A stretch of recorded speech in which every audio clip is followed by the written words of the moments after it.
1 in 4. 1 in 4 is the statistic of people who suffer from mental health. Heath Ledger, Robin Williams, and most recently, Naomi Judd. These are just a few of the widely known names of people who suffer from a less widely known disease. Mental health is often the elephant in the room.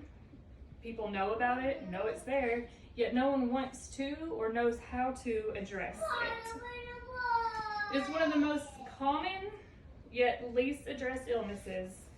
According to the mental health statistics on Johns Hopkins website, an estimated 26% of Americans ages 26 and older, about 1 in 4 adults, suffer from a diagnosable mental health disorder in a given year. Many people suffer from more than one mental disorder at a given time. My mother struggled undiagnosed for years. It wasn't until she was 38 when she was diagnosed with bipolar type 1 disorder. Growing into adulthood, I met, married, and fell in love with a man who suffered from a very similar yet more severe diagnosis known as borderline personality disorder. I myself struggle with anxiety disorder, another form of a mental health disorder. Signs and symptoms of struggles. It almost seems cliche, like a commercial for antidepressants. Have you felt down lately? Have you not found joy in things you used to find joy in? Signs of suffering may not always be apparent. Just as the name bipolar itself suggests, there are two opposite spectrums. Some may stay to themselves and wallow in self-pity, and some may go out and appear to be the life of the party to distract from the emptiness they feel inside. According to the National Institute of Mental Health website, NIMH.gov, bipolar disorder, formerly called manic depression, is a mental disorder that causes unusual shifts in mood, energy, activity levels, concentration, the ability to carry out day-to-day tasks. There are 3 types of bipolar disorder. All 3 types involve clear changes in mood, energy, and activity levels. These moods range from periods of extremely up, elated, irritable, or energized behavior, known as manic episodes, to very sad, down, indifferent, and hopeless periods, known as depressive episodes. And tips to reach out. For me, one of the hardest things to do is to reach out and ask for help. My friends and people closest to me know that the last thing I will do is ask for help. I will do everything I can under my own power to keep from asking for help, no matter how badly I know I need it. I chalk that up to being hard-headed and stubborn also. Last year at Christmas, I was struggling, suffering with a lot of my own things and issues.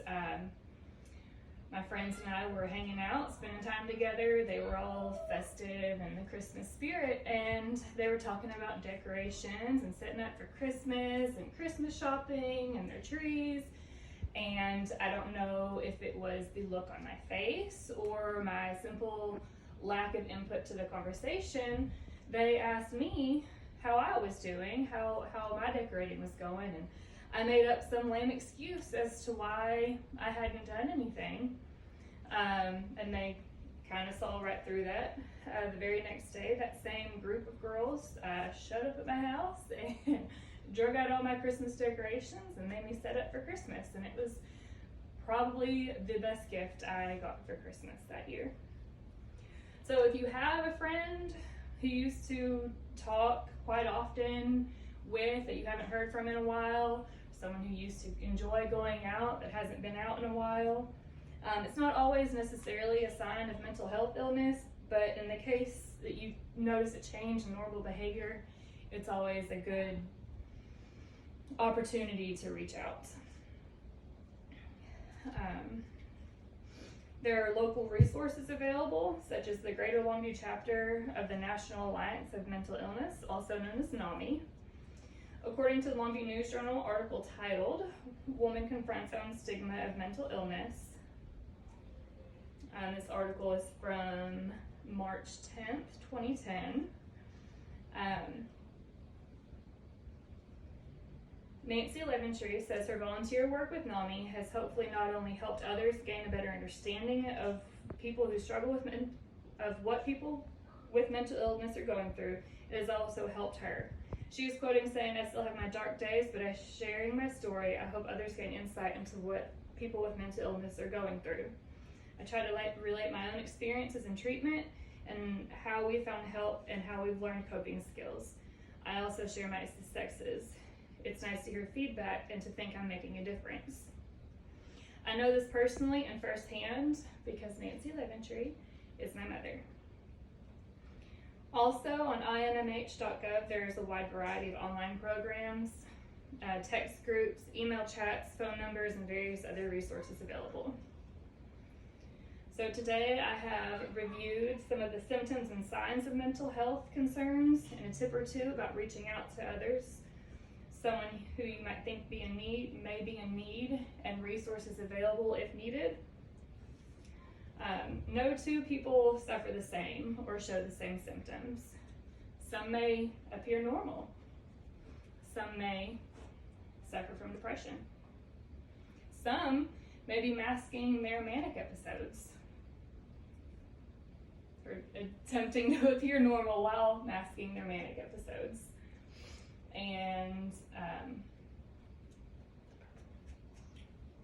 their manic episodes.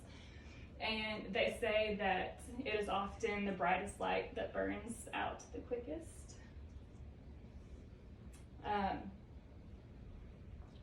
Some people you may never know are suffering until it's too late. He was such a great guy. He was so funny. Everyone loved him. He made everyone laugh. He had such a good job. He had everything. I would have never known.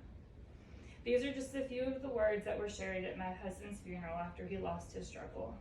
Mental illness doesn't discriminate and doesn't care who you are or what you have. But I'll leave you with an almost hauntingly beautiful quote from the late Robin Williams. "Everyone you know is fighting a battle you know nothing about. So be kind, always."